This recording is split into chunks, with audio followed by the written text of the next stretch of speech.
আকাশবাণী আগরতলা। স্থানীয় সংবাদ পড়ছি সোমা চট্টোপাধ্যায়। এখনকার বিশেষ বিশেষ খবর হলো, ধর্মনগর উপনির্বাচনে বাড়ি বাড়ি গিয়ে ভোট গ্রহণের প্রক্রিয়া আজ শেষ হয়েছে।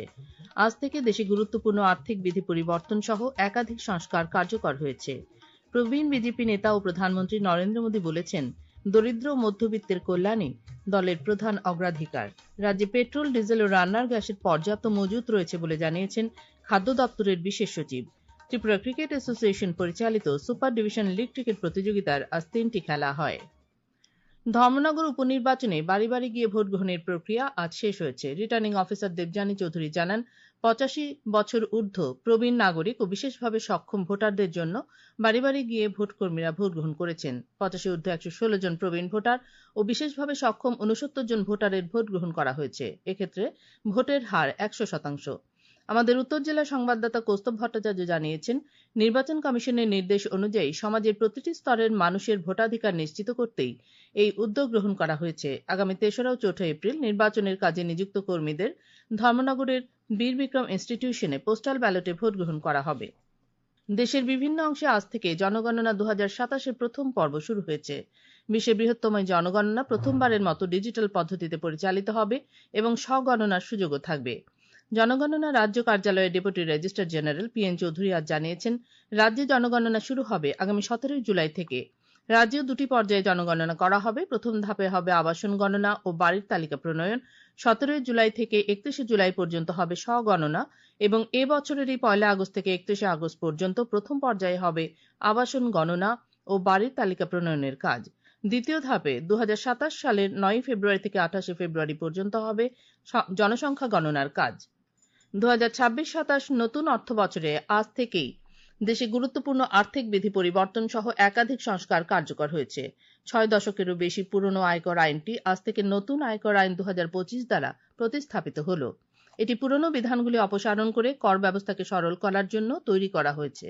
পার্মানেন্ট অ্যাকাউন্ট নম্বর অর্থাৎ প্যান কার্ডের জন্য আবেদন বা আপডেট করার সংশোধিত নিয়মগুলিও আজ থেকেই কার্যকর হয়েছে। মুখ্য সচিব JK সিনহা বলেছেন, নতুন নতুন উদ্ভাবনী শক্তিকে কাজে লাগিয়ে সবাই ঐক্যবদ্ধভাবে কাজ করলে আগামী দিনে বিকশিত ত্রিপুরা গড়ার লক্ষ্যে দ্রুত পৌঁছানো সম্ভব হবে। আজ আগরতলার প্রজ্ঞা ভবনে কমপ্লায়েন্স রিডাকশন ও ডিরেগুলেশন বিষয়ক স্টেক হোল্ডার কর্মশালায় তিনি কথা বলেন।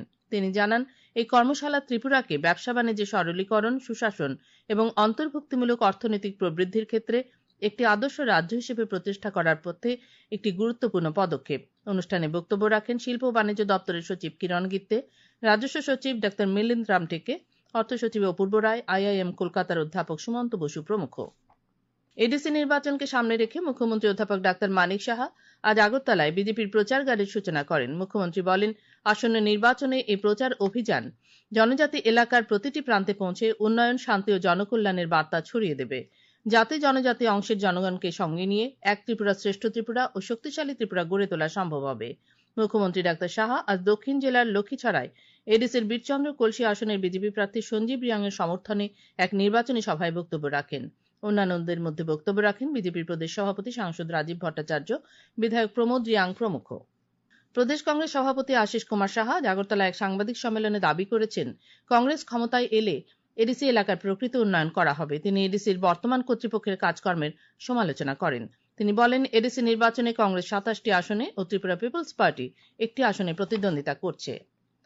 ঊনকোটি জেলার কুমারঘাটের গীতাঞ্জলি অডিটোরিয়ামে আজ ভোটকর্মীদের মহড়া অনুষ্ঠিত হয়। এডিসির মাছমারা ও করমছড়া আসনের জন্য এই মহড়ায় অংশ নেন 102টি দলের মোট 510 জন ভোটকর্মী। রিটার্নিং অফিসার তথা কুমারঘাটের SDM NS চাকমা জানান, সুষ্ঠু, অবাধ ও শান্তিপূর্ণভাবে ভোট পর্ব সম্পন্ন করতে যথাযথ প্রস্তুতি নেওয়া হচ্ছে। আপনারা এই খবর শুনছেন আকাশবাণীর আগরতলা কেন্দ্র থেকে। আকাশবাণীর সংবাদের আপডেট পেতে লগ ইন করুন www.newsonair.com এবং নিউজ অন এআইআর অ্যাপ এবং টুইটার ও ফেসবুক প্ল্যাটফর্মে এআইআর নিউজ এলআরসি, ইউটিউবে লক্ষ্য করুন নিউজ অন এআইআর অফিসিয়ালে। এছাড়াও আকাশবাণী আগরতলার সংবাদ আপডেট পেতে দেখুন টুইটার বা এক্স হ্যান্ডেলে আকাশবাণী নিউজ আগরতলা, ফেসবুকে এআইআর নিউজ আগরতলা এবং ইউটিউবে আকাশবাণী নিউজ আগরতলা। প্রবীণ বিজেপি নেতা ও প্রধানমন্ত্রী নরেন্দ্র মোদী আজ বলেছেন, দরিদ্র মধ্যবিত্তের কল্যাণে দলের প্রধান অগ্রাধিকার। আসামের গোগামুখে এক নির্বাচনী জনসভায় ভাষণ প্রসঙ্গে তিনি বলেন, বিজেপি অন্তর্ভুক্তিমূলক উন্নয়নের স্বার্থে পরিকাঠামো, শিক্ষা এবং স্বাস্থ্য পরিষেবার উপর ধারাবাহিকভাবে গুরুত্ব দিয়ে আসছে। শ্রী মোদী বলেন, আসামে এনডিএ শাসনের গত 10 বছরে রাজ্যটি উল্লেখযোগ্য অগ্রগতির সাক্ষী হয়েছে। তিনি আরো যোগ করেন, ডাবল ইঞ্জিন সরকার রাজ্যে দীর্ঘস্থায়ী শান্তি আনতে সাহায্য করেছে, যার ফলে অনেক যুবক সহিংসতা থেকে দূরে সরে এসে আরো নিরাপদ ভবিষ্যতের দিকে এগিয়ে যাচ্ছে। বিশ্বনাথের দ্বিতীয় জনসভায় ভাষণ দিতে গিয়ে শ্রী মোদী বলেন, বিজেপির লক্ষ্য হল একটি আত্মনির্ভর আসাম গড়ে তোলা। বিজেপির নির্বাচনী ইস্তেহারের কথা উল্লেখ করে শ্রী মোদী বলেন, এতে পরিকাঠামো, কর্মসংস্থান সৃষ্টি এবং শিক্ষা খাতে বড় বিনিয়োগের প্রতিশ্রুতি দেওয়া হয়েছে। তিনি আরো বলেন, রাজ্যের আদিবাসী সংস্কৃতি ও ঐতিহ্য রক্ষার জন্য একটি অভিন্ন দেওয়ানি বিধি বাস্তবায়নের লক্ষ্যে কাজ করার প্রতিশ্রুতি রয়েছে নির্বাচনী ইস্তেহারে। आज जितने भी जनजातीय समाज है सभी को आश्वासन देने आया हूं कि सबके सपनों, सबकी आकांक्षाओं को पूरा किया जाएगा। भाजपा विकास और विरासत दोनों के लिए काम करने वाली पार्टी है। आपकी संस्कृति और आपके सपनों को बीजेपी पूरा सम्मान दे रही है और आगे भी आपकी आकांक्षाओं का हम पूरा ध्यान रखेंगे। রাজ্যে পেট্রোল, ডিজেল ও রান্নার গ্যাসের পর্যাপ্ত মজুত রয়েছে। আজ আগরতলায় এক সাংবাদিক সম্মেলনে খাদ্য দপ্তরের বিশেষ সচিব দেবপ্রিয় বর্ধন একথা জানান। তিনি বলেন, রাজ্য সরকার রাজ্যে নিত্য প্রয়োজনীয় পণ্য সামগ্রীর মূল্য নিয়ন্ত্রণে নিয়মিত নজরদারি করছে। পেট্রোল পাম্পগুলিতেও নজরদারি রাখা হয়েছে। তিনি জানান, শেখেরকোটে আইওসিএল এর ডিপো তৈরির কাজ এগিয়ে চলেছে। আগামী জুলাই-আগস্ট মাসের মধ্যে কাজ শেষ হবে বলে আশা করা যাচ্ছে। এদিকে পশ্চিম এশিয়ায় উদ্ভূত বর্তমান সংঘাতের পরিপ্রেক্ষিতে বাণিজ্যিক এলপিজি গ্যাস সিলিন্ডারের দাম 155 টাকা 50 পয়সা বৃদ্ধি করা হয়েছে। ইন্ডিয়ান অয়েল কর্পোরেশন লিমিটেডের ওয়েবসাইট অনুযায়ী দিল্লিতে বাণিজ্যিক এলপিজি সিলিন্ডারের খুচরো দাম এখন 2078 টাকা 50 পয়সা। কলকাতায় এই দাম বেড়ে হয়েছে 2208 টাকা। রাজ্যেও 19 কেজি ওজনের বাণিজ্যিক গ্যাসের দাম সিলিন্ডার পিছু 2369 টাকা 5 পয়সা থেকে বেড়ে হয়েছে 2587 টাকা। 19 কেজি ওজনের বাণিজ্যিক এলপিজি সিলিন্ডারে এই সংশোধিত মূল্য আজ থেকেই কার্যকর হয়েছে। বিদ্যুৎ মন্ত্রী রতনলাল নাথ আজ মোহনপুর মহকুমার শম্ভুরামপাড়ায় বৈদ্যনগর ওয়াকিনগর কেন্দ্রে বিজেপি মনোনীত প্রার্থী রণবীর দেববর্মার সমর্থনে এক নির্বাচনী সভায় বক্তব্য রাখেন। তিনি বলেন, রাজ্য সরকার জনজাতিদের ভাষার উন্নয়নে কাজ করছে। স্বসহায়ক দল গঠন করে রাজ্যে বহু জনজাতি পরিবারের আর্থিক উন্নতি হয়েছে। এবছরের মার্চ মাসে জিএসটি সংগ্রহ গত বছরের একই মাসের তুলনায় 8.8% বৃদ্ধি পেয়ে 2 লক্ষ কোটি টাকারও বেশি হয়েছে। 2025 সালের মার্চ মাসে মোট জিএসটির রাজস্ব ছিল 1,83,000 কোটি টাকারও বেশি। অর্থ মন্ত্রণালয়ের মতে এই বছরের মার্চ মাসে কেন্দ্রীয় জিএসটি সংগ্রহ দাঁড়িয়েছে 40,549 কোটি টাকা এবং রাজ্য জিএসটি হয়েছে 53,268 কোটি টাকা। খেলার খবর। ত্রিপুরা ক্রিকেট অ্যাসোসিয়েশন পরিচালিত সুপার ডিভিশন লীগ ক্রিকেট প্রতিযোগিতার আজ 3টি খেলা অনুষ্ঠিত হয়।